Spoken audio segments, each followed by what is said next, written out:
So that sums up there. If you look at the next one, the slide, the degree of obligation increases from top to bottom.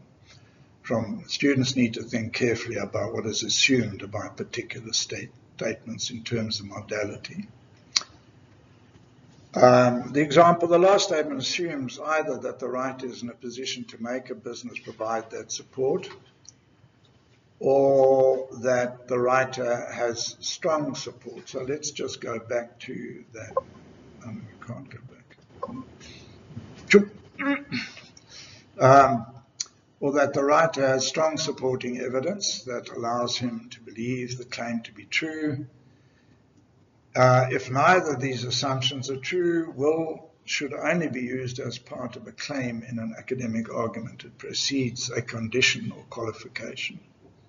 So businesses will provide active support for HIV positive employers when, and there's your qualification, they realize the cost to the business of not doing so are greater than the cost of the support.